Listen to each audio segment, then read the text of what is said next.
तो भाई और बहनों, बहुत बड़ी दया, बहुत बड़ी मेहर पूज्य गुरुदेव भगवान की, जो परमपिता परमेश्वर जी ने आप और हमारे ऊपर ऐसी असीम रजा की है जिसका भाई और बहनों शब्दों में कोई गुणगान नहीं किया जा सकता है। ये तो हम सबको पता है कि हम सतलोक से बिछुड़कर इस काल के बहकावे में आकर इस 21 ब्रह्मांड में आकर अपना कर्म भोग रहे हैं। उस कर्म की हम सजा भोग रहे हैं जो कर्म हमने सतलोक में बेवकूफ़ी में किया, तत्व ज्ञान के अभाव में किया। क्योंकि कजोड़ जी, बहुत सारे भाई बहन सवाल खड़े कर देते हैं, क्या सतलोक में भी तत्व ज्ञान नहीं है? बिल्कुल। तो सतलोक में तत्व ज्ञान नहीं है भाई और बहनों। अगर सतलोक में तत्व ज्ञान होता तो इस तत्व ज्ञान का प्रयोग करके हम कभी भी इस काल के जाल में नहीं फंसते। एक कहावत है कि घर का जोगी जोगना, बाहर का जोगी सिद्ध, और दीपक तले हमेशा अंधेरा होता है। सतलोक में हमें हमारे पूज्य गुरुदेव भगवान की, सतगुरु रामपाल जी परमेश्वर जी की, अब चाहे इनको कबीर परमात्मा कहो चाहे सतगुरु रामपाल जी कहो, बात एक ही है।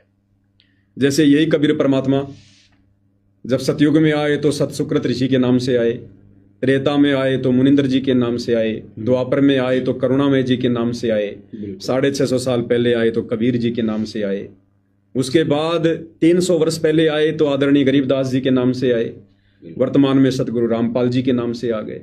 तो शक्ति वही है, केवल नाम अलग अलग है। बिल्कुल बिल्कुल। तो चाहे इनको कबीर भगवान को हो चाहे सतगुरु रामपाल जी को हो, बात एक ही है।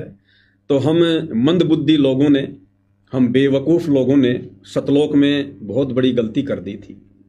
हम पहचान नहीं पाए अपने गुरुदेव को, अपने परमात्मा को, अपने महबूब को, और एक दो कोडी के जीव के पीछे लगकर हमने अपना कर्म फोड़ दिया। तो अगर सतलोक में तत्व ज्ञान होता या हम आत्माओं को तत्व ज्ञान की समझ होती तो कभी भी हम ऐसी गलती नहीं करते।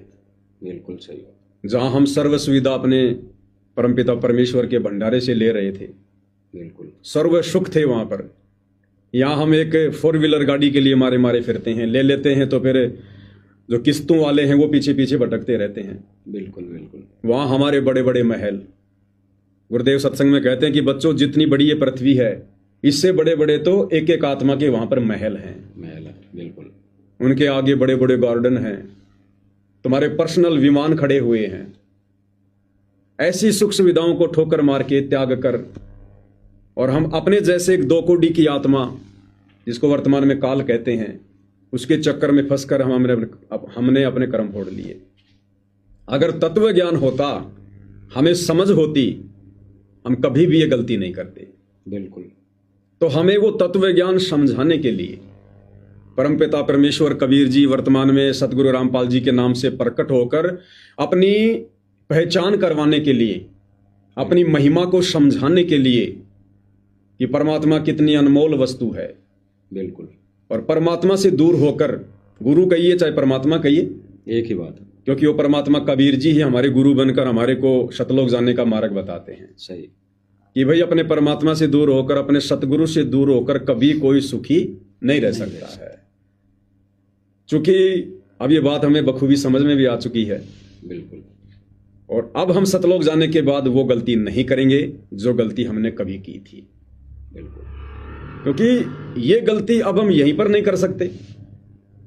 अब हमें पता चल गया सृष्टि रचना के माध्यम से। सही बात है। अब ये काल हमें चाहे कितना ही भटकाने का प्रयास करे, ये काल चाहे फिर से यहां पर एक पैर पे खड़ा होकर तब करने लग जाए। बिल्कुल। और चाहे हमें कितने बड़े बड़े लोभ लालच दे कि भाई ऐसा है, मैंने 21 ब्रह्मांड के अलावा और 40-50 ब्रह्मांड परमात्मा से ले लिए हैं, यहां तो मैं तुम्हें सुख नहीं दे पाया, लेकिन चलो तुम मेरे साथ, मैं तुम्हें वहां बहुत सुख दूंगा। क्या आज हम इस काल के बहकाव में आ जाएंगे? बिल्कुल नहीं। तत्व ज्ञान होने के बाद तो ऐसी गलती कोई जीव कर ही नहीं सकता। तो ये तत्व ज्ञान हमें वर्तमान में परमात्मा ने करवाया है। बिल्कुल। और अब ये तत्व ज्ञान होने के बाद, हालांकि सतलोक में जाने के बाद गुरुदेव भगवान कहते हैं कि बच्चों, तुम्हें तो कुछ भी याद नहीं रहेगा। बिल्कुल। कि तुम पहले काल के लोक में थे, तुम्हारे साथ में कैसे कैसे इसने जो है ये इस प्रकार का व्यवहार किया, तुम्हें गधा कुत्ता सुअर बनाया। सतलोक जाने के बाद हमें ये चीज़ें याद नहीं रहेंगी, लेकिन हमारे बाप को याद रहेगी। हमारे गुरुदेव भगवान सतगुरु रामपाल जी को सब याद रहेगा कि किन किन आत्माओं ने काल की जेल के मजे ले लिए हैं। तो परमेश्वर फिर दोबारा उस आत्मा को कभी भी भटकने नहीं देगा, भरमने नहीं देगा। और सतलोक यहाँ से जाने की पहली सीढ़ी है। सतलोक जाने के बाद, क्योंकि जो आत्मा यहाँ से मोक्ष प्राप्त कर जाएंगी, फिर उन आत्माओं को परमात्मा सतलोक में ज्यादा समय तक नहीं रखते हैं, क्योंकि फिर उन आत्माओं की भक्ति यात्रा ऊपर की हो जाती है। फिर परमात्मा अपनी उन प्यारी आत्माओं को ऊपर के लोक में भेजेंगे। सतलोक से ऊपर कौन सा लोक है? अलख लोक। फिर परमेश्वर हमें कुछ दिन सतलोक में रखकर भक्ति जो है वो करवाकर फिर हमारे को ऊपर के लोक में भेज देंगे। फिर जब कभी हमारी उस लोक में भक्ति पूरी होगी, फिर परमात्मा ऊपर के लोक में भेजेंगे, क्योंकि ऊपर के चारों लोक अविनाशी हैं, अखंड हैं, वो किसी भी देश काल परिस्थिति में नष्ट नहीं होते हैं। तो परमेश्वर को सब कुछ याद रहेगा, गुरुदेव जी को। तो परमात्मा फिर हमसे दोबारा कभी गलती नहीं होने देंगे, क्योंकि मालिक को पता है कि ये आत्मा अपनी सजा पूरी कर चुकी है।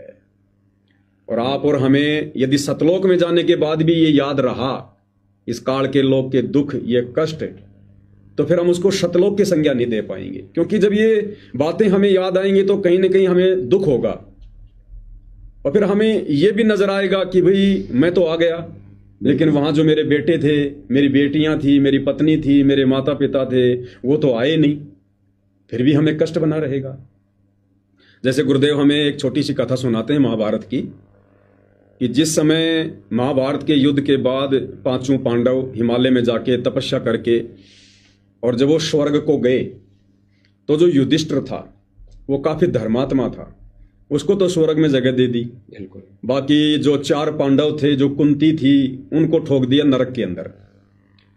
तो युधिष्ठिर को जब पता चला कि भाई मेरे परिवार वाले कहाँ हैं, क्योंकि स्वर्ग में जाने के बाद उसको याद रहा इस पृथ्वी लोक की पूरी कहानी। बिल्कुल। तो उसने कहा जी मेरे भाई कहाँ हैं, मैं उनसे मिलना चाहता हूं, मुझे उनकी याद आ रही है। तो धर्मराज ने कहा कि भाई वो अब तेरे भाई नहीं हैं, तुम तो केवल एक फिल्म बनाने गए थे, वो फिल्म का काम पूरा हो गया, अब कोई किसी का भाई नहीं है। और धर्मराज ने कहा कि बेटा तू जो है तू मेरा बेटा है। उसने कहा जी नहीं, क्योंकि इस पृथ्वी लोक पर रहते सहते वो मोह बन गया था, प्यार हो गया था उस परिवार में। बिल्कुल। तो उसने कहा कि नहीं जी मैं तो अपने भाइयों से मिलूंगा। तो धर्मराज ने कहा कि भाई वो तो नरक में है। नरक में क्यों? भाई जैसा उन्होंने किया उसका फल भोग रहे। तो कहा कि नहीं मेरे को मिलाओ। तो एक सैनिक को भेजा, दूत को, वो नरक में लेकर गया और देखा कि वो तो कष्ट भोग रहे हैं। अब अपने परिवार वालों को कष्ट भोगता देखकर युधिष्ठिर के मन में भी वो एक कष्ट उमड़ पड़ा, अंदर से दुखी हो गया और कहा कि या तो मुझे भी नरक में रखो या इन सबको नरक से बाहर निकालो।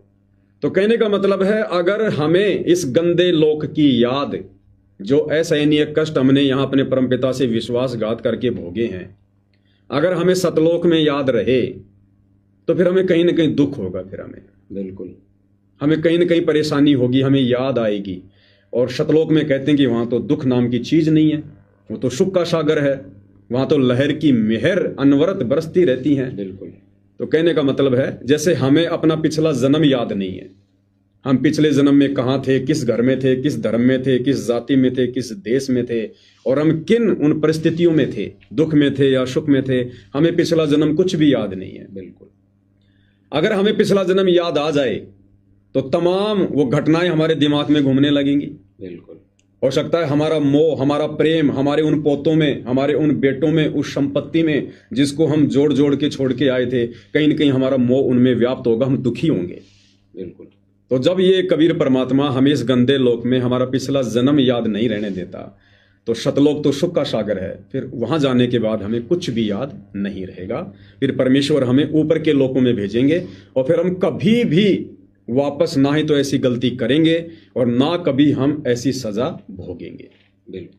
तो कहने का मतलब है, अब ये तत्व ज्ञान गुरुदेव भगवान आप और हमें इस पृथ्वी पर प्रकट होकर इसीलिए करवा रहे हैं, ताकि अब हम भली भांति से अपने परमेश्वर की महत्वता को समझें और हम उनकी समर्थता को समझें और उनके अंदर अपनी लगन लगा के, अपनी सुरती लगा के, अपना तन मन धन मन कर्म वचन से वार के और हम सतलोक जाने की तैयारी करें। बिल्कुल। बिल्कुल। तो सतलोक में तत्व ज्ञान नहीं है। गुरुदेव तो ज्ञान का सागर है, परमात्मा तो ज्ञान का सागर